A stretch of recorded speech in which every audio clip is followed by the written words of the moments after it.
So first, I just want to say thank you to the Society for the award. I was absolutely thrilled when I heard that I'd won it, and I'm really pleased to be here today to share some of the innovative work that I've been doing in terms of teaching the undergraduate students in biomedical science at Sheffield. It's going to work. There we go. What I'd like to do in my talk today is just touch a little bit on some of the challenges that are facing learning and teaching in higher education, in particular in the UK, but I am aware that some of the challenges we're facing in the UK are some of the same challenges that institutions are facing worldwide. Talk a little bit about some of the issues with technology, but then focus very much on the benefits and really talk about how I'm using digital technologies to really enhance the way that my undergraduate students deal with data and the interpretation of data. Now, one of the things I really thought long and hard about doing was trying to put some interactive aspect to my talk this morning. My problem is that the platforms that I use in my learning and teaching that I'd like to share with you, you have to be a registered user at the University of Sheffield to be able to access them. So I've stepped away a little bit from trying to do something within the talk. But as you'll see there, what I have set up is a Padlet. I'll put this up again at the end of my talk. And this Padlet has been set up with a number of questions that I'm posing to you in the audience, not necessarily during my talk, but over the weekend and in the coming days and weeks, please feel free to pop onto that Padlet, answer any of the questions, and add some of your own questions. I'm really interested moving forward in using the funds that I got from this prize to do some pedagogical research, but I'd really like to see what you guys would like to see researched, and ideally, I'd like to get some collaborative research going. So if you're interested in doing some collaborative pedagogical research, go on the Padlet, make yourself known, and we can start talking. So, higher education, particularly in the UK, has changed. Over the last 30 years, the number of students has increased massively. So the little yellow figures there represent what it was like about scarily 30 years ago. It seems to have gone very quickly, when I was an undergraduate student, where we had very small numbers of students. There was very close interactive teaching because the numbers were small. You had small group teaching. But higher education in the UK has expanded dramatically. And this now represents the typical student numbers. And just to give you some context, at Sheffield, a typical undergraduate year group at Sheffield in biomedical science, for me, is about 220 students. And even in final year, where they have options, I can have 200 students on my modules. So having that kind of interactive small group teaching is actually quite challenging. And what I've actually done is use the digital technologies to give a virtual small group teaching approach. Some of the other changes in the UK in particular have been a shift away to a certain extent from the students kind of having knowledge and understanding and being able to apply that to much more skills and application. And I'll talk around one of the reasons why that might be in terms of one of the challenges of technology in a moment. There's also been a shift away. In fact, going back to when I was an undergraduate student, okay, we were thinking about what we were going to do afterwards, but there wasn't a big focus in the undergraduate degree program about what we're going to do with our careers. But now, there's a much bigger shift away to employability. What are the students going to do after they graduate? What skills are we going to equip them with? And again, what I've done with my teaching approach is to use the digital technologies to allow the students to develop skills, to allow them to apply those skills, apply their knowledge and understanding, so that when they go out, they've got ideally enhanced employability. So in terms of the technologies, there's been a big change. Does anybody remember Index Medicus? Hands up if you remember it. Quite a few. Hands up if you don't. Okay, a few. So those of you that don't know what this is how we used to find what had been published before the advent of digital technologies. So you'd go to the library, and they'd either have a microfiche that you could search through, or there was a part of the library where there was a big, long shelf of books. And in those books, you could search by author name, or you could search for subject area. And you could flick through the book and have a look and see what had been published. Since then, technology advances have meant that we now have electronic databases. And this is really useful, it's very quick, but it has generated a number of challenges. And I'll come on to one of the challenges for the students in a moment. But we've also got things like virtual learning environments, the advent of email. I remember the advent of email as a postdoc researcher at the University of Leeds. That's also changed how students behave and what students expect to get back from us as well. We've got online journals, no more having to walk to the library and get that book off the shelf and photocopy that paper that you're interested in. We can access it online. We've got lecture capture. I'm going to talk quite a lot about lecture capture today. It's one of the things that I really think really enhances the student learning experience. We've got mobile devices. The students can access lots of things on their mobile phones, their tablets, their laptops. Virtual reality's making an appearance, and I've noticed there's some virtual reality upstairs, etc., etc., etc. But all of the development of these technologies has really changed how students behave, and it's actually changed how we have to interact with the students as well. The technologies have had a huge impact. For me personally, I think one of the main impacts on the students is information overload. So think back to how we used to find out what had been published. You would find a small selection of papers when you went down to the library. But nowadays, the students go on our online electronic databases, and they'll put a search term in, and it will throw up lots and lots of papers. And my area of interest for my research is cystic fibrosis. So I did a quick PubMed search in August to see how many research papers would come up if I looked up cystic fibrosis, and it came up with 48,871. Now, with the best will in the world, nobody is going to be able to trawl through over 48,000 papers. And actually, the skills that the students need to have nowadays is actually, in a way, different to the skills that we had to have. So when we were looking through these books, okay, we would get a small number of papers, and we could look back in previous years, and that was fine. But the students have got information overload. And it's not just things like PubMed. They've got access to Google, and they'll do Google searches or whatever the search engine they need. So they've got this complete information overload, and we actually have to help them pick their way through some of the challenges that has given them. There's also the challenge that they're not necessarily searching in the right areas. So they might use, heaven forbid, Wikipedia. It's quite common for level 1 undergraduate students to use Wikipedia. They quickly stop when we explain that Wikipedia is not a good source. So they've just got all of this information. But also, in a way, having access to this information 24/7 has changed what we need them to be able to do. So in the past, if we didn't have that information in here, it was quite a challenge to go away and find the facts that we needed. The students can access knowledge really quickly. And so what I've started to do at Sheffield over the years is shift away from getting them to learn and remember, and more towards understand and apply. And if they need some pieces of information, they can go away and find those pieces of information and draw them in. And that seems to have worked really well in terms of how they've developed their data handling and their data interpretation skills. So these technologies that are there are challenges, but they also give us lots of opportunities to enhance how we deliver the learning and teaching. Now, of course, some things haven't changed. And one of those is maths. I had a search through the pedagogical literature, and I couldn't actually find a piece of research that says that undergraduate biology, physiology students struggle with maths. But I definitely know that my students struggle with maths and have done for years. So again, just a couple of quick questions. These are 2 questions from the Padlet, so please feel free to kind of drop your answers in there as well after the session. Hands up if you think your students struggle with understanding mathematics in physiology. Okay, lots of you. And again, do you think your students struggle to apply mathematics and physiology?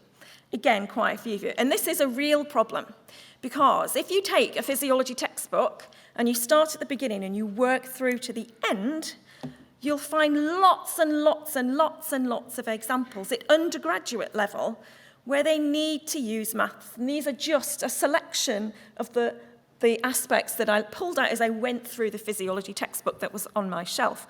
And then, of course, it's not just about being able to use these equations, but it's about the student's ability to take that data, understand what it's telling them, and therefore interpret it. And in particular, for higher level students, level 2, and then absolutely level 3 and level 4 if you have an undergraduate master's degree, it's about their ability to understand research papers.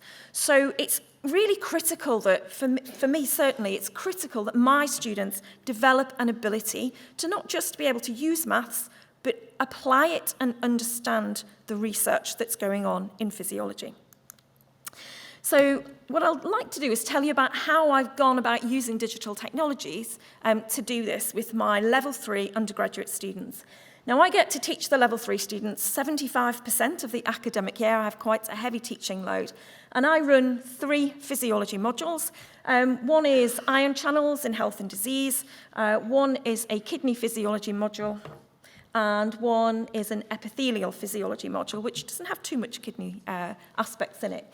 And within all 3 of my modules, the assessment is mixed, and it requires the students to not only write an essay under exam conditions, but they're doing some data handling and some data interpretation aspects as well. So it's really, during my module, I really need to support them in their learning so they get to grips with understanding the maths that we're using, but also they are able to take the maths and then be given some data that they then actually use the maths and then interpret that experimental information. And they're just some of the examples of some of the different mathematical approaches that I get them to use. And for all of these modules, as you can see, we've got that interpretation there. So normally in my modules, when I show the first bit of maths to my students, they don't look like this. Unfortunately, I couldn't find a photograph which showed how they look. But what normally happens is that in the first module I run, it's actually the most challenging, where I get them to do some selectivity calculations using the Goldman-Hodgkin-Katz equation. They pale. I put the equation up and I can see the blood draining from about 75%. Not all of the students, but about 75% of the students. But by the time we get to the end of the module, the majority of those students are able to use the maths that I've taught them and apply it and interpret it. And that's because of how I harness the digital technologies that I have available to me. And bearing in mind that some of my modules have got 200 students on, I actually am able to give the students an experience that feels a bit more small group rather than, the large group. And this is how I do it. So this is my web or my map of support for the students. I use lots of different approaches. Part of the reason for this is that different students learn in different ways. So I give them lots of different ways that they can engage with, and they can work through and find the way that works best for them. And all of these approaches are aimed at enhancing their ability to do data handling and interpretation in physiology. So I am a strong advocate of lecture capture, and I'll talk a bit about the lecture capture that I've been using and the benefits I've seen in a moment. I run problem-solving sessions with my 200 students, but I put them into groups. And so there's a lot of peer support that goes on. They also can come and talk to me. So not only do we have group and peer support and feedback, we've got one-to-one feedback. So if there's something they really just don't get, in that environment, they feel really comfortable in having a conversation with me. And sometimes that's personal, and sometimes it's they will ask a question to the whole group, and sometimes I get the students to answer the questions as well. I've got maths videos that I've made using my iPad, which allow the students to see step by step how the maths works. If they're really struggling with things like converting the units they've got to standard units, which is a common problem I see, they can see that step-by-step process. All of the modules have got a workbook, and it's formative. And that allows them to work through an example and get to grips with the maths and the interpretation in a low-risk environment. And they get feedback on that workbook, group feedback, not one-to-one, group feedback. But again, that workbook, I encourage them to work in a collaborative way. So there's that kind of peer feedback going on. We use the Google suite of apps at Sheffield, and we have something called Google Plus Communities. And I'm going to show you some of the examples of how we use this to not just benefit the students, but benefit staff as well. And I also run Lecture Tools, which is an Echo 360 platform to run interactive question sessions with the students, and then post some of the feedback for this on the virtual learning environment we have at Sheffield. So you can see that I'm using a broad range of different approaches to support the students. So let me tell you about my lecture capture experience. So my lecture captures are for everything that we do, including some of the problem-solving sessions where the students are talking as well, and they're quite happy to be recorded. Of course, lecture capture is a somewhat contentious issue. A lot of academics have concerns. I was actually, and still am, the academic lead for lecture capture at the University of Sheffield. So not just for my department, but I've rolled out lecture capture across the whole of my institution in the last academic year. So some of the concerns are that if I record my lectures, students will not turn up because they'll want to stay in bed. That's not what I've seen in my personal experience. My attendance at lectures has not changed, but I do know that academics have these concerns. And there's also concerns that students do less well in assessments if you make recordings available to them. Now, the research that's out there says there is no or a minor correlation between lecture capture and attendance. And actually, Ellie Dommett at King's, who's a psychologist, has done quite a big study at that university, and she's actually found that it's things like finances and being able to travel at peak times, which is actually the kind of the biggest impact on attendance for students. And lecture capture has a small impact, but it's quite minor. And then in terms of assessment, it's a little bit mixed. Some of the research says there's no effect, some says students do better, and some says students do worse. And I'll show you a little bit later on in my talk how my students have got on. So how are my students using lecture capture? Well, this is the number of students on one of my modules. It's the kidney module. It's the module I've been using lecture capture on the longest. And I started back in 2014 when lecture capture at Sheffield was almost unheard of. So it was quite revolutionary. I was one of a handful of academics who were using the lecture capture facilities that we had at Sheffield. And one of the interesting trends I've seen is a shift the more established lecture capture has become. So back in 2014, on my module, only around 50% of the students actually accessed the recordings that were available. And then this year, for the same module, 97%. Now, the difference between the two groups of students is that these students had never seen lecture capture before. This was the first year I'd used it. Nobody else in my department was using it, and they weren't really quite sure what it was. So half of them dipped in, but half of them didn't. These students have had lecture capture since the first year. So in biomedical science, in 2014-15 academic year, we rolled it out across the whole department. So the more established lecture capture becomes in an institution, in a department, in your teaching, the more the students will learn it. Will use it. And this year, I had 154 students on the kidney module, and I had 3,928 total views, and there are 8 lectures in that module, so about 26 views per student. So there's a lot of use of the lecture capture the more established it becomes. So do they find it useful?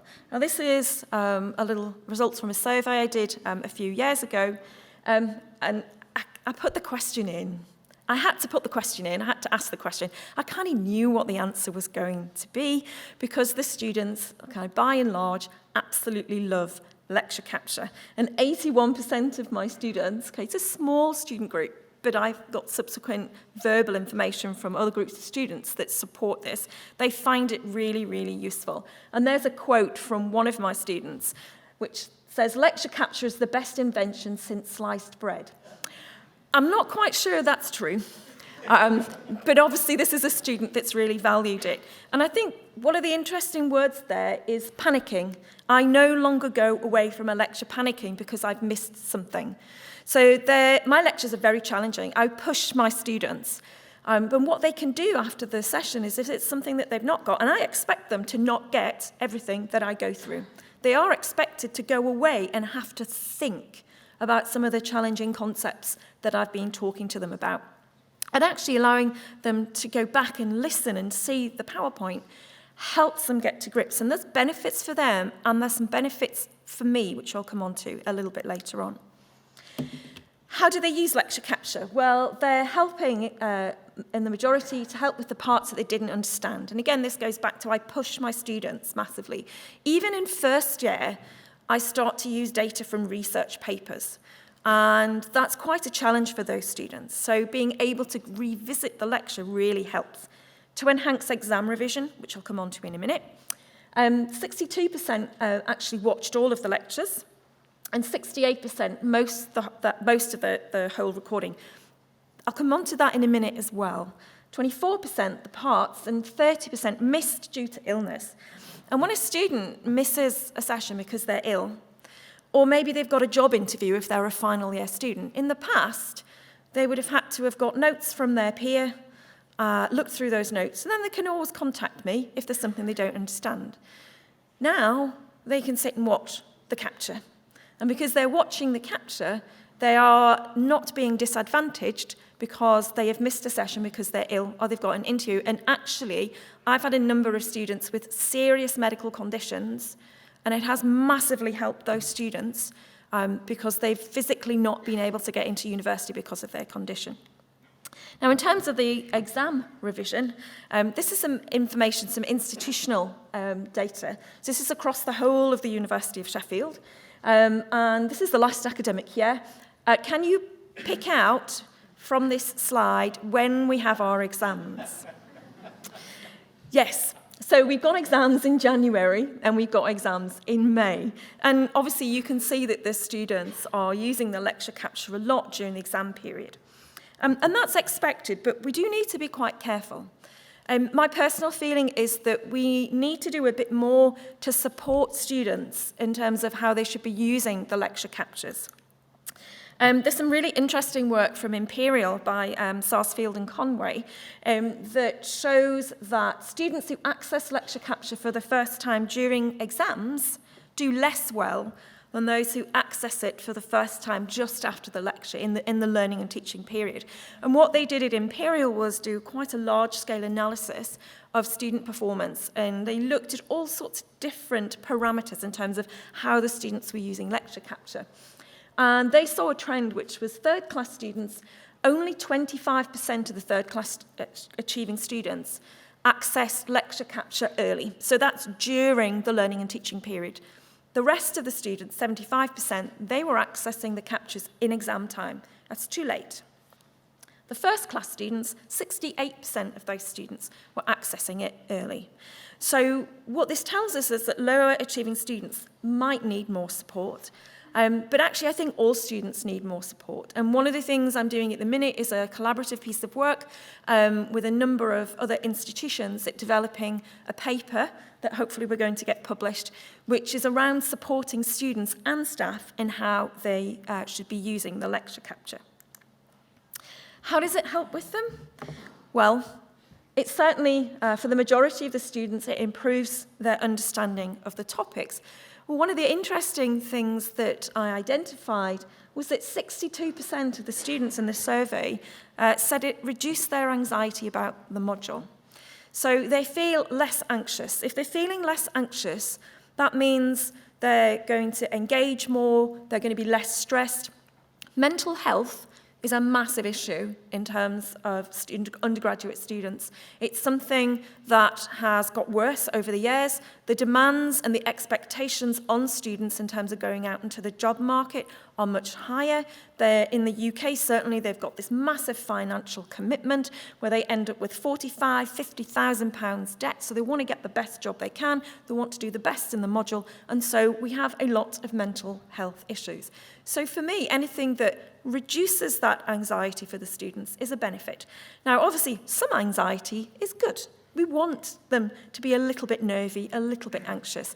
But we don't want that anxiety to overwhelm them. And for some students, having the lecture capture just reduces the anxiety enough that they can then actually still engage and do well on the module. So did they? There's been an improvement in terms of my students' performance. Well, as I said earlier on, the assessments in my modules include an essay and a data handling interpretation assessment. And what I've done is I've taken the module, the kidney module, where I've been using lecture capture for the longest, and I analysed 2 years before lecture capture and 2 years afterwards. And there were minimal changes in the module over the 4-year time period. So the type of assessment is the same, the level of the assessment was the same, the types of subjects were the same, the teachers were the same. And what I saw was the mean module grade went from 60 up to 62. And it doesn't look like it's much of an increase, but if you look at the underlying numbers in terms of student performance, well, you can see that there's an increase, and this is a significant increase in the number of first and 2 1s that the students are now getting in my module, and a drop in 2 2s and 3rds, and you can see fewer passes and a very small number of fails, kind of similar to before. Again, maybe this is telling us that those failing students are the ones that need a bit more support in terms of how to utilise the lecture capture. So in this module, for sure, I've seen an improvement in student performance, but not all of the modules. I run a level 2 module, and the performance of the students has stayed exactly the same with or without lecture capture. So I don't think lecture capture improves performance. What I think is that it depends on your module, and it depends on what you are teaching. And certainly for my 3rd-year modules, I've seen an improvement. And I think this is probably down to the fact that the lecture capture is helping them get to grips with some of the more challenging aspects more. Just a few other things to talk about, some of the other things that I've done in my learning and teaching. So I mentioned the problem-solving session and the formative workbook. One of the things I really like about having this in place is it's an active learning process. So when we have a traditional lecture, it's not active learning for the students. They sit, they listen, they write. Yeah, okay, they're active when they go away, but the session itself is not active. However, with the problem-solving session, where they've got this workbook that they're going to work through, it's an active session and it helps them. There's peer support there. So they're working in groups to help each other. So some of the students that are struggling, they know who the brightest students are, and they will ask them questions, and they help and support each other. It's formative, so it's low risk. So if they get it wrong, there is no impact other than they know they've got it wrong, and they can learn and benefit from it.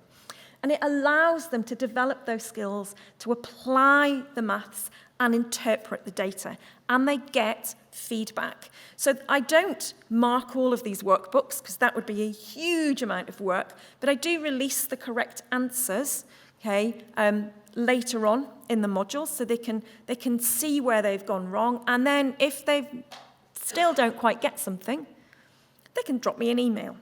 And there's just a couple of questions. One at the top's about doing some conductance calculations, and then one at the bottom is about saying, okay, you've done all of these calculations, you've got all this experimental data.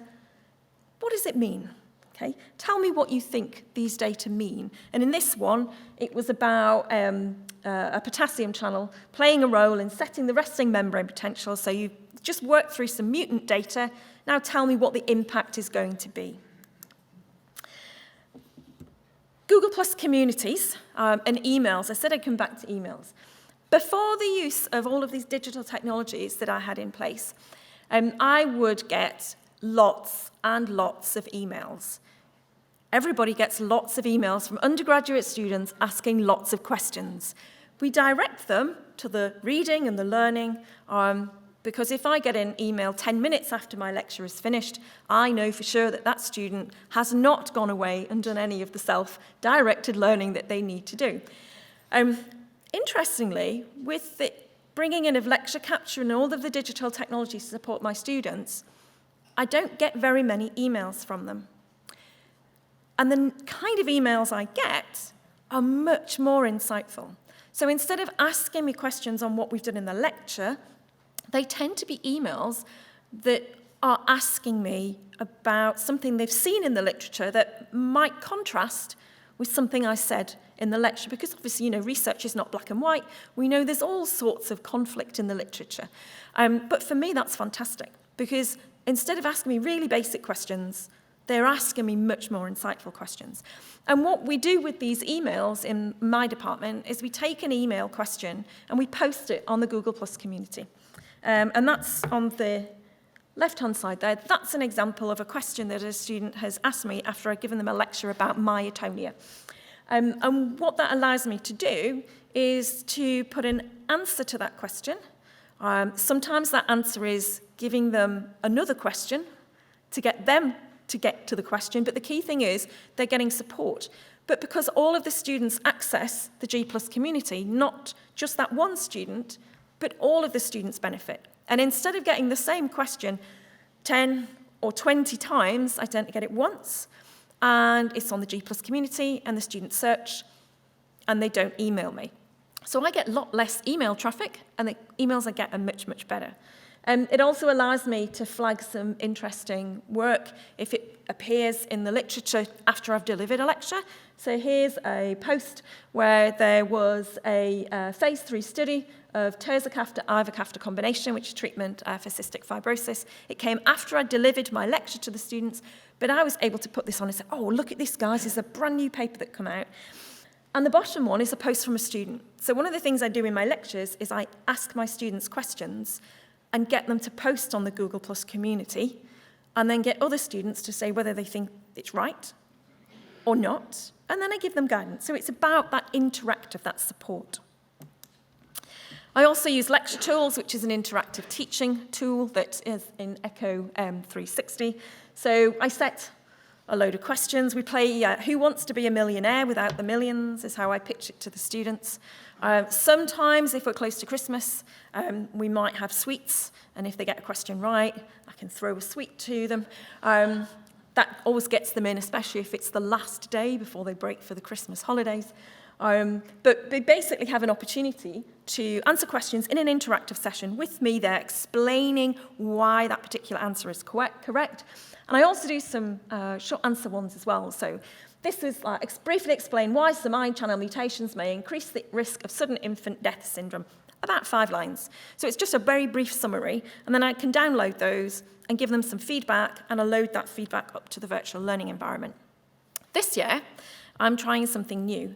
The Lecture Capture, Lecture Tools environment is one way of looking at student engagement.